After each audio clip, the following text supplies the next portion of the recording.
இப்போது அவர்களை விசாரிக்க ஹனுமான் என்ன பண்றார்? அதான் அடுத்த ஸ்லோகம்.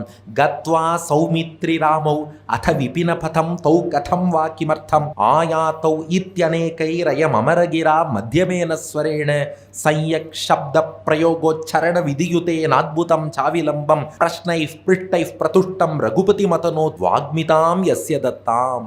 இப்போ ஹனுமான் என்ன பண்ணார்? ஒரு சன்னியாசி வேஷம் எடுத்துக்கொண்டாராம். வானரத்தில் இருந்து ஒரு சன்னியாசியாக வடிவம் எடுத்துக்கொண்டு ராமலக்ஷ்மணர்களை எதிர்கொண்டு வரவேற்று அவர்களை பார்த்து கைகூப்பி ராமலக்ஷ்மணர்களை விசாரிக்கிறார்கள்.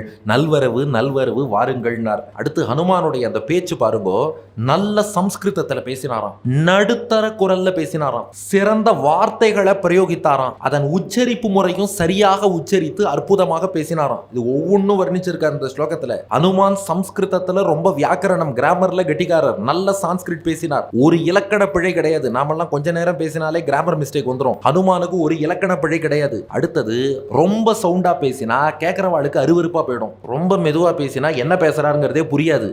நடுத்தரமான குரல்ல பேசினாராம். அடுத்து வார்த்தைகள் ஒன்னொன்னும் அப்படி பிரயோகிக்கிறார். அவள்கிட்ட என்ன சொல்றார்?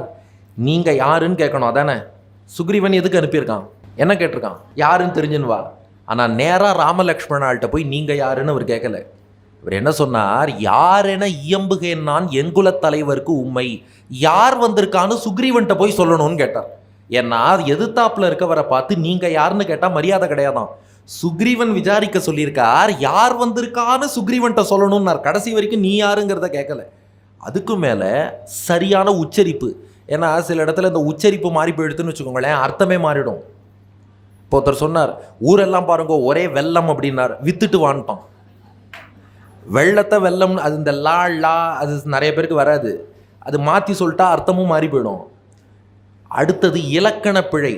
இந்த கிராமர் தப்பாக போச்சுன்னு வச்சுக்கோங்களேன். ஒருத்தர் அப்படி தான் பேசினாராம், மைக்கில் மேடையில் ஏறி உட்காந்து நன்னா பேசுகிறேன்னு சொல்லிட்டு பேசின்னு இருக்கார். ஒருத்தர் சொன்னார், I saw my friend in the theatre with my wife அப்படின்ட்டார்.